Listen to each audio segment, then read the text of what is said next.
Rudnin also says the conversation about Cuba is complex. Are you willing to have it? Of course, Arturo Dominguez. I love Arturo Dominguez. Arturo Dominguez is a friend of mine, and he writes some great articles as well. This one might get me in trouble again. When Donald Trump took office and reversed Barack Obama's policies, he went further and declared Cuba a terrorist state. In doing so, additional sanctions in limiting flights in and out of the island, making medical supplies harder to come by, came into play. Seeing so many Americanized Cubans support such policies that harm the people says a lot more than they think it does. It begs the question, what exactly does this group in particular want? Supporting further pain on their people, their home country they fled from, the same country they show constant disdain for inexplicable. Look, we have to talk about Cuba in a very honest manner, because what we get a lot of times is just superficial stuff, and in getting superficial stuff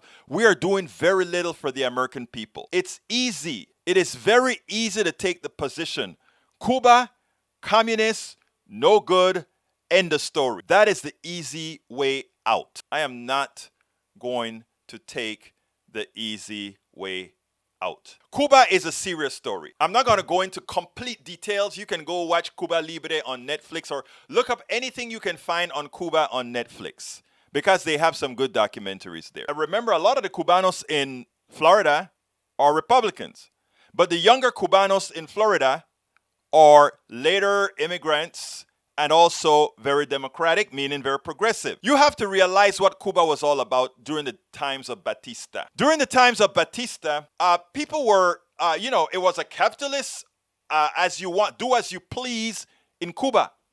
That is what we had there. We had all the casinos, we had Celia Cruz dancing, and we had all these other folks doing their thing. And by the way, Celia Cruz may not have liked the Cuba that Cuba had turned into. Because many of us, when we get the spoils of getting a lot of money, irrespective on whose back we get it on, we forget. But most people in Cuba were poor. I am from Central America. I'm from a Latin country, and I understand how these things work. Most of these Cubanos were poor. Most of these Cubanos were agrarian. Most of these Cubanos were sweeping floors or cleaning the hotels and stuff of rich Americans and all these other people coming over. That was the Cuba. That was the Cuba Libre. When Castro came in and they did all these things about La Revolución, you know why it cauterized into many people's minds there? You know why? In as much as we talk about communists in Cuba and how bad it is, you ever wonder why it, with all the sanctions, with all the terrible things we have done to try to bring down that government, do you think they could be so oppressive that it stood when not even Russia could? Let me tell you something, people, and this is personal to me. Too often, it is always support that free capitalism, support all these great things. But if those great things don't apply to everybody, what is in it for many? And that's what happened in Cuba. And I went to Cuba on a trip about 3 or 4 years ago, and I spoke quietly with people on the side, and a lot of those people on the side, they like free enterprise. They love free enterprise. They would love a better free enterprise than the organized structure that there is in Cuba. But they don't want a system where they have to fight for health care. We had conversations with Cubanos. They don't like the complete controlled economy. A communist economy is very, very regulated, right? In other words, how the rationing of things, and if we only produce this, it doesn't have a free market, and I don't like free markets, a free enterprise aspect of you doing things on your own and then just having the government support the things that we must have.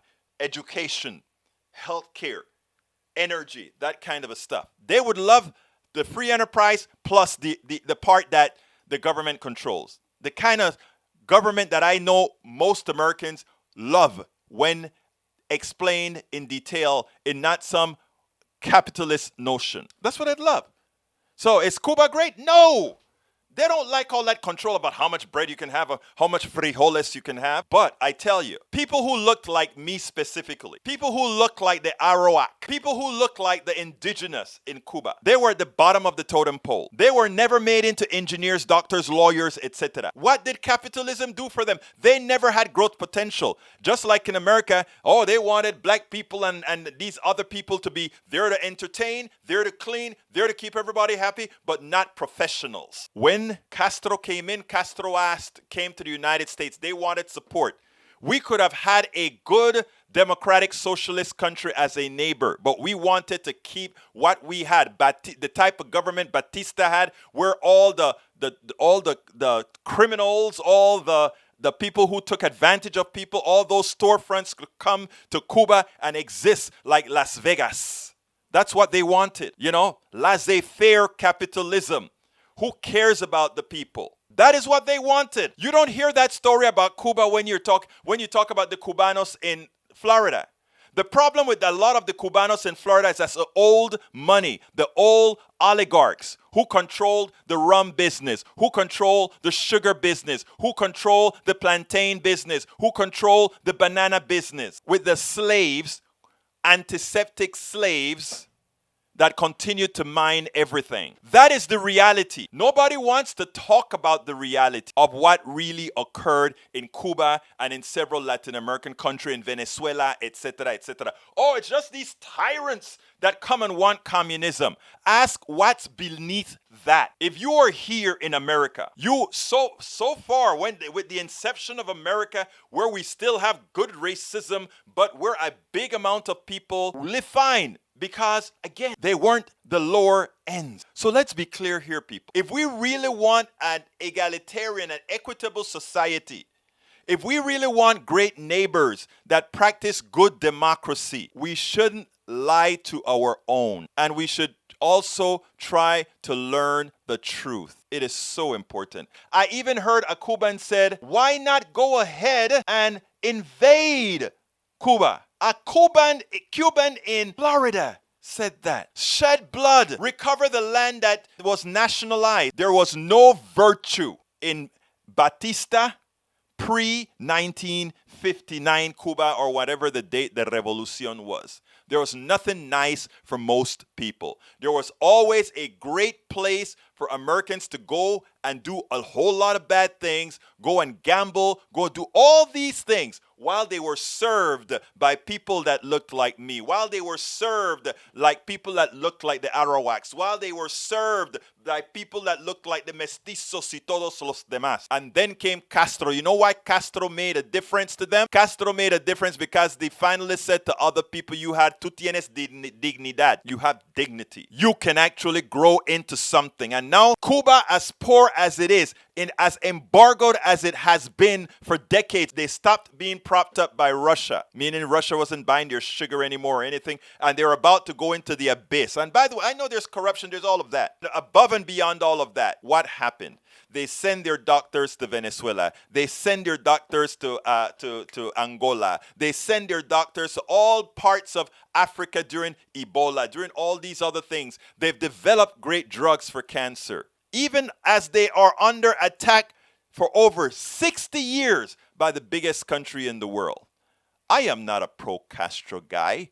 I'm a pro-free enterprise guy. I'm a pro-democratic guy. I'm a pro-everybody has equal access to success guy. But our people are so lied to, and that's one of the reasons I like this platform. I have this platform. Americans are so lied to that when you go overseas, you wonder, why do they hate me? They don't hate you. Around the world, Americans are loved. Americans, the people, are loved. Because yes, the people in fact are generous. But the things that our corporatocracy, the things that our government had done in the name of us as individuals should pain us all. Should pain us all. But if we don't know it, how can we live it? And that's why I ask all of you that are listening to my voice, all of you that listen to this program, please, people, share. And don't be afraid to lean in. It is so easy for me to go ahead and when people, I've got friends from Venezuela who left Venezuela and they hate Hugo Chavez. They hate, what's the new guy that's there? They hate all these people, right? And I understand where they're coming from because they themselves within their own country, living within their own system, don't understand what is really happening. They don't get it. They don't get it. So we have to learn. We have to educate ourselves. We have to be sure to do these things, people. Please. Please, let's not continue to falter. Let's not continue to fall for the lies. We spend a lot of time deconstructing the news, trying to parse it into a form that everybody can understand. We try to find those little nitpicks where it flies above the fray, etc. If you really like these videos that we do, I want to ask a big favor. Please go ahead. Number one, subscribe to our channel. And number two, please join if you can. Thank you so kindly for watching. Keep watching. Please remember to share. We must populate the entire internet with our progressive message, a message that we know is what most Americans say that they want. So help us, please join.